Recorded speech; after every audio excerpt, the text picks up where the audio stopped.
Hello students, last lecture में हम लोगों ने क्या देखा था कि लॉ ऑफ डिमांड का जो स्टेटमेंट होता है, राइट, वो वहाँ तक हमारी बात हो गई थी। और उसके पहले हम लोगों ने जो सीखा था दैट वाज डिमांड फंक्शन और क्या मैथमेटिकल फॉर्मेट में हम उसको रिप्रेजेंट कर सकते हैं। तो इतने तक हम लोगों ने अभी तक समझ लिया, ठीक है। नाउ टुडे आज हम लोग जो टॉपिक करने वाले हैं that is law of demand and सबसे most important question of your economics. और ऑलमोस्ट हर एक पेपर में, हर एक स्कूल के एग्जाम्स में ये वाला क्वेश्चन तो होता ही होता है।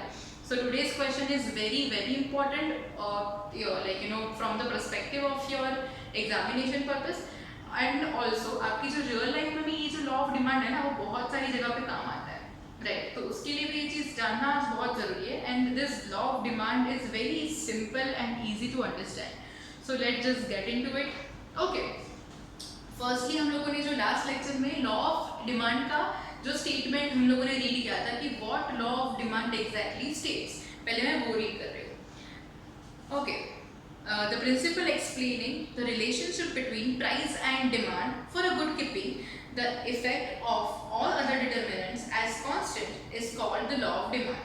in this law price is the cause variable and demand is the effect variable। कोई भी जब चीज होती है तो उसमें दो वेरिएबल होते हैं, एक होता है कॉज वेरिएबल, दूसरा होता है इफेक्ट वेरिएबल। कॉज वेरिएबल का मतलब क्या होता है कि वो जो वेरिएबल है ना दैट इज इंडिपेंडेंट वेरिएबल, ठीक है। और जो इफेक्ट वेरिएबल होता है that is dependent variable, dependent on what, on cause variable. Okay, हम लोगों ने जैसे x और y हम लोग वेरिएबल्स को लेके समझते हैं ना कि जिसमें we always take x as our independent variable but y as our dependent variable, right. So इसी तरीके से लॉ ऑफ डिमांड में भी दो वेरिएबल्स है, एक जो है that is cause variable and the second is effect variable. This law was presented by professor Alfred Marshall and it expresses the inverse relationship between price and demand, stating that, now ध्यान से सुनना, ये अब law आ रहा है, when other factors influencing demand remain unchanged, if price of good falls its demand expands and if price of a good rises its demand contracts। Okay, यहाँ पे वो लोग क्या बोल रहे हैं कि अगर जो प्राइस है गुड्स का वो अगर नीचे जाएगा, वो अगर फॉल होगा तो क्या होगा, डिमांड बढ़ जाएगी, demand will expand, demand will increase, right.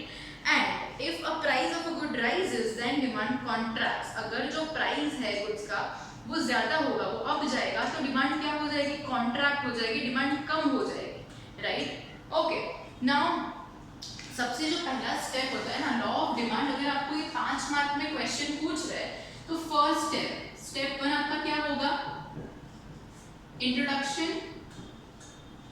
जिसमें अभी अभी हम लोगों ने जो पैराग्राफ देखा वो आपको उसका जो 2-3 लाइन है वो लिखना है, जैसे कि there are 2 variables, effect variable, cause variable and things like that. उसमें आपको जो नेक्स्ट स्टेप है वो क्या लिखना है, लॉ। जो अभी हमने एग्जैक्ट वर्ड्स में लॉ को कोट किया ना, लॉ ऑफ डिमांड को, आपको वो लिखना है कि this law was presented by professor Alfred Marshall and उन्होंने जो बोला है, if all the factors apart from demand remains, apart from price remains unchanged, then जो भी आपको बोला कि price falls down then demand increases और demand expands and if the price goes down, if the price goes up, if the price rises then the demand falls, right, demand contracts। okay, अब आपको जो third step है that is what, that is assumptions। अब यहाँ पे आपका काम बहुत इजी हो जाएगा बिकॉज इसके जो assumptions है ना, एक बार मैं पहले आपको सुन के बताती हूँ, रीड करके बताती हूँ and then you will find it very familiar. Assumptions of law of demand, the inverse relationship between price and demands of good as expressed by the law of demand is based upon certain assumptions. Tastes and preferences of the consumer remain unchanged, income of consumer remains unchanged, price of substitute and complementary goods remain unchanged, customers do not make anticipation regarding future prices and size of population remains the same। ये सारे जो है जितने भी assumptions है वो कहीं ना कहीं सुने सुने लग रहा है आपको, exactly we learn this particular topic as determinants और फैक्टर्स अफेक्टिंग डिमांड, जहाँ पे हम लोगों ने सारे फैक्टर्स पढ़े थे जिसमें price and factors other than price. यहाँ पे हम लोग प्राइस के के ऊपर फोकस कर रहे हैं, बिकॉज प्राइस एंड डिमांड का रिलेशनशिप हमको समझना है, तो हम बाकी के जो फैक्टर्स है उसको भी अज्यूम कि वो अनचेंज रहेगा। अब आपको ये क्वेश्चन आ रहा होगा कि अजम्पशंस लेने की जरूरत क्या है, and if this is based on so many assumptions then how it can be true और how it can be proven true, right. इसका एक सिंपल लॉजिक होता है, हम कोई भी चीज आज के टाइम में हम लोग कोई भी चीज हम जिस वर्ल्ड में रहते हैं ना, so nothing is absolute, everything is subjective और एवरीथिंग इज कंडीशनल। सो वैसे ही जब हम ये लॉ की भी बात कर रहे हैं ना, हर एक जगह पे एक्सेप्शंस होते हैं एंड इफ्स होते हैं, बेसिकली अजम्पशंस होते हैं, राइट, कंडीशंस होती है। तो यहाँ पे भी वो जो सेम कंडीशंस है ना, जिसको हमको कंसिडर करना पड़ेगा to prove the law of demand, right, वो जो कंडीशंस है इसको हम लोग अजम्पशंस बोलते हैं, कि हम लोग उसको अज्यूम कर रहे हैं कि जितने भी फैक्टर्स है ना affecting demand other than price, वो सारे अनचेंज्ड है, उसमें कोई चेंजेस नहीं आ रहा, तभी जाके हम लोग लॉ ऑफ डिमांड को राइट प्रूव कर पाएंगे। वरना तो सारे के सारे अगर चेंजेस को भी हम लोग कंसिडर करना शुरू कर देंगे then we will not be able to find out the exact results कि प्राइस की वजह से डिमांड पे क्या इफेक्ट आ रहा है, और हमको यहाँ पे अभी सिर्फ प्राइस और डिमांड के बीच का रिलेशनशिप समझना है। सो वी अज्यूम कि ये जो सारे फैक्टर्स है, जितने भी अदर देन प्राइस फैक्टर्स है, वो सारे कैसे रहेंगे, अनचेंज रहेंगे, ठीक है, इतना क्लियर यहाँ तक। Okay, now coming to the most important part and that is step 4। Step 4 में आपको क्या करना है, एक्सप्लेनेशन विद डायग्राम।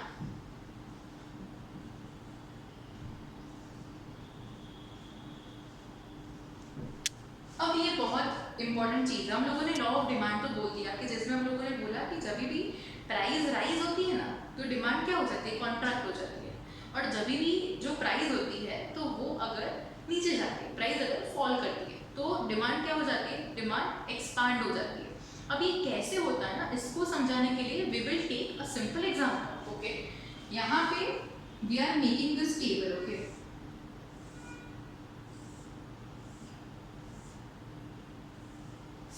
आपके टेक्स्ट बुक का एग्जांपल हम लोग कंसीडर करेंगे। यहाँ पे हम लोग ले रहे हैं प्राइस ऑफ मिल्क, और यहाँ पे हम लोग लेंगे डिमांड ऑफ मिल्क। अब फॉर एग्जांपल मान लो कि जो यहाँ पे हम लोग उसका आइडियल सिचुएशन लेंगे 1 लीटर, ठीक है, 1 लीटर का प्राइस जो है हम उसको कंसीडर करके चल रहे हैं। अगर 1 लीटर का प्राइस है मिल्क का 50 रुपए, ठीक है, अगर 50 रुपए है तो हम उसकी डिमांड कितनी कर पाएंगे, डिमांड क्या होगी बेसिकली उस टाइम पे, 1 लीटर बोल सकती हूँ मैं, राइट। अब उसका जो प्राइस है वो फॉल करके आता है 40 रुपीज, तब डिमांड क्या होगी, टेक्निकली बढ़ेगी, और बढ़ के क्या हो जाएगी, वो 2 हो जाएगी।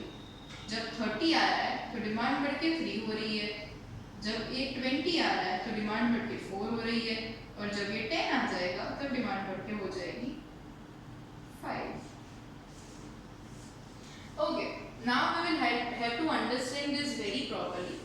ये एग्जांपल हम लोग अगर समझने जाए तो जब भी कोई चीज के प्राइस कम जाता है तब टेक्निकली हम लोग क्या करते हैं, वो चीज को ज्यादा क्वांटिटी में परचेज करना चाहते हैं, बिकॉज क्या हो जाता है कि हम अगर वो चीज का प्राइस नीचे जाता है तो हमारे पास उतनी ज्यादा परचेसिंग कैपेसिटी है।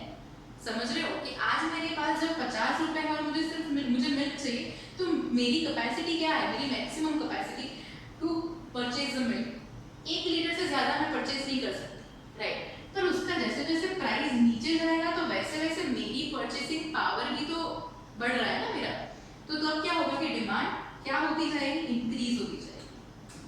क्लियर? ओके, अब हम लोग उसको वाइस वर्सा केसेस में देखते हैं। अगर उसका जो प्राइस है वो 10 है तब उसका डिमांड क्या है, 5 लीटर्स है। अब वो प्राइस बढ़ रहा है, बढ़ के वो 20 हो रहा है, 20 हो गया तो उसका डिमांड क्या हो जाएगा, 4 हो जाएगा, बिकॉज अब टेक्निकली परचेसिंग पावर कम हो गया ना हमारे पास। 30 होगा तो 3 होगा, 40 तो 2, 50 होगा तो 1 होगा उसका परचेसिंग पावर। अब सेम चीज को हम लोग ग्राफ पे देखते हैं, so that you get this better clarity कि उसका जो रिलेशन है वो कैसा बनता है।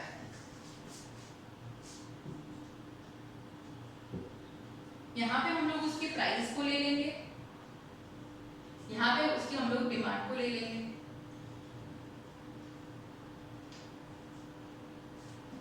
प्राइस जो है यहाँ पे 0 आइडियल पॉइंट, यहाँ पे 1 2 3 4 5 6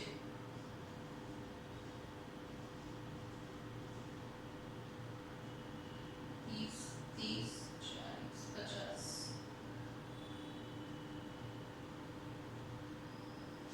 अब आपको ये टेबल को देख के यहाँ पे हम लोगों को पॉइंट्स को कनेक्ट करना है। जब उसका प्राइस 10 है तो डिमांड क्या है, 5 है। 10 price, demand 5, we can put the point over here. Price 20, demand 4, price 20, demand 4, we can put the point over here. जब 3 है उसका, जब उसका प्राइस कितना है 30 है तो उसका डिमांड क्या हो जाएगा, 3 हो जाएगा। Put the point here. जब उसका price 40, demand 2, we can put the point here. And जब 50 उसका demand 1, we can put the point here. अब उसका जो स्लोप है वो जो, अब इसको सारे डॉट्स को अगर हम लोग कनेक्ट कर देंगे तो उसका एक स्लोप बन जाएगा, राइट। इसको हम लोग क्या बोल सकते हैं, this is a downward slope, जो नीचे की साइड जा रहा है ना, तो इसको हम लोग बोलते हैं डाउनवर्ड स्लोप। और हमेशा इकोनॉमिक्स में जब भी कोई डाउनवर्ड स्लोप होता है that depicts the negative relationship और इनवर्स रिलेशनशिप। इनवर्स रिलेशनशिप मतलब क्या, कि एक अगर ज्यादा होगा तो दूसरा कम, that is the inverse relationship, right. So now we can say that they have inverse relationship between them. अब हम लोग उसका एक्सप्लेनेशन एक बार रीड करते हैं। The above diagram shows price of milk on y axis, price of milk on y axis and demand for milk on x axis. By plotting the demand given in the schedule at various prices, we obtain the various points. यहाँ पे जो various points हम लोगों ने obtain किए हैं उसको हम लोग A, B, C, D और E से हम लोग यहाँ पे उसको नोट करेंगे। और जो ये पूरा डिमांड का कर्व बना है that we will address as our DD curve। ये जो पूरा कर्व है, पूरी लाइन है, उसको हम लोग कैसे एड्रेस कर रहे हैं, DD curve, okay. Now which shows the various price and demand combinations। ये जो है तो ये various price and demand combinations है, right।